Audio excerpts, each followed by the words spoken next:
नमस्कार साथियों, मैं हूं अनु थपियाल। साथियों, उत्तराखंड को 12 महीने चार धाम यात्रा का सपना दिखाने वाली दिल्ली अब कहां जाकर सो गई है? क्या आपदा के नाम पर उत्तराखंड में कोई नया और बड़ा घोटाला जन्म ले रहा है? दिल्ली से देहरादून तक लगे हुए चार धाम यात्रा के पोस्टरों से इतना तो साफ लगता है कि देहरादून के जरिए दिल्ली का लालच उत्तराखंड को बर्बाद करने पर तुला हुआ है। दिल्ली को उत्तराखंड में चौड़ी सड़कें चाहिए थी ताकि यात्रा जल्दी से जल्दी पूरी हो सके। इसीलिए दिल्ली ने उत्तराखंड को पारंपरिक 6 माह की चार धाम यात्रा के बदले 12 महीने चार धाम यात्रा का सपना दिखाया, और जिसकी कीमत आज पूरा उत्तराखंड चुका भी रहा है। और अब दिल्ली आंख मूंद कर करवट बदल कर सो रही है। इस साल अब तक आई आपदाओं में सैकड़ों लोग अपनी जान गंवा चुके हैं, सैकड़ों लोग घायल हो चुके हैं और सैकड़ों की संख्या में ही लोग लापता भी हैं। हजारों जानवर आपदा के चलते अब तक मारे जा चुके हैं। सैकड़ों पूरे के मकान पूर्ण रूप से ध्वस्त हो चुके हैं और हजारों मकान पूर्णतः क्षतिग्रस्त हो चुके हैं। आपदा की वजह से इस साल राज्य को करोड़ों की सड़कों का नुकसान भी हुआ है। अब अगर आपदा की वजह से कुल नुकसान की बात करेंगे तो इस साल उत्तराखंड में आपदा से करीब 5700 करोड़ से अधिक का नुकसान का अनुमान लगाया गया था, जो कि अब देहरादून और चमोली में आई भीषण आपदा से और भी ज्यादा बढ़ गया है।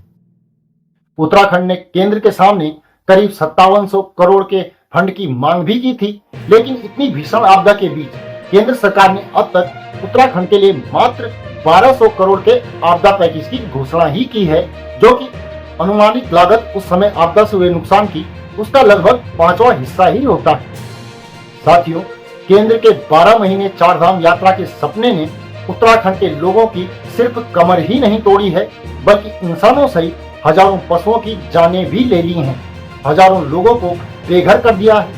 5 मुख्य जिले हैं, पौड़ी, टिहरी, उत्तरकाशी, रुद्रप्रयाग और चमोली हैं, जो दिल्ली के इस सपने की चपेट में हैं। इन 5 जिलों में 2500 से ज्यादा होटल्स, होम स्टे, ढाबे, रेस्टोरेंट, धर्मशालाएं और लॉज हैं, और इस बरस इन सबका काम धंधा चौपट हो चुका है।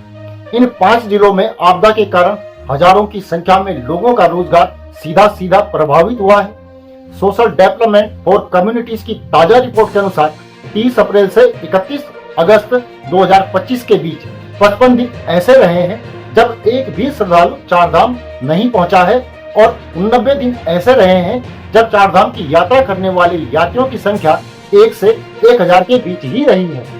अगर यह रिपोर्ट सही तथ्य प्रस्तुत कर रही है तो उत्तराखंड की आर्थिकी पर एक बड़ा बट्टा लग सकता है। साथियों, आपको क्या लगता है कि उत्तराखंड में इतनी बड़ी आपदा आई है, अब उसके बाद क्या सरकार ने दिल्ली का सपना ढोना बंद कर दिया होगा?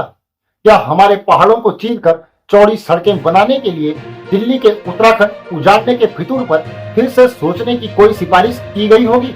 तो इसका जवाब है नहीं। इस समय जब पूरा पहाड़ इतनी बड़ी बड़ी आपदाओं को झेल रहा है, ठीक इसी समय सरकार भागीरथी इको जोन में बीआरओ को करीब 8 किलोमीटर लंबी और 17.50 हेक्टेयर क्षेत्रफल वाली वन भूमि पर हिना टेकला बाईपास के गैर वानिकी प्रयोग के लिए सैद्धांतिक रूप से अनुमति दे चुका है। डाउन टू अर्थ की एक रिपोर्ट में उत्तरकाशी से 30 किलोमीटर दूर भटवाली क्षेत्र को भू धसाव वाला क्षेत्र बताया गया था, और इसी तरह यात्रा मार्ग के अन्य हिस्से भी लगातार धंस ही रहे हैं, लेकिन सरकार ने भूवैज्ञानिकों की चेतावनियों पर कोई ध्यान ही नहीं दिया है। अब यहाँ पर यह सवाल उठता है कि हम हर साल आती हुई इन आपदाओं से आखिर कब जाकर सीख लेंगे? हम कब तक इसे इसी तरह प्राकृतिक आपदा कहकर टालते ही जाएंगे, जबकि इन आपदाओं का एक बड़ा कारण अनियंत्रित विकास है? और क्या ऐसा तो नहीं है कि जलवायु परिवर्तन की आड़ में राज्य में कुछ लोग ही इस आपदा को अवसर में बदल रहे हों, और उसी कारण हर साल आपदा निर्माण का एक चक्र लगातार बन रहा हो? जैसे अगर हम पिछले साल जनवरी 2024 से दिसंबर 2024 के बीच में बांटी गई आपदा राशि की बात करें तो उत्तराखंड आपदा प्रबंधन प्राधिकरण ने 600 करोड़ रुपए जो है प्रदेश के सभी जिलों में बांटे थे। लेकिन सवाल पूछने वाला कौन है कि इन निर्माणों का इस वर्ष क्या हुआ है?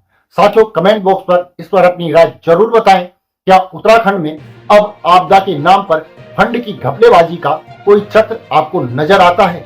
इसे कमेंट करके जरूर बताएं और हमारे चैनल को अवश्य सब्सक्राइब कर लें। आप नीचे दिए गए नंबर या फिर क्यूआर कोड के माध्यम से हमारा आर्थिक सहयोग भी जरूर करें। अभी के लिए इतना ही। अगली वीडियो में जल्द ही पुनः मुलाकात होगी। तब तक के लिए नमस्कार।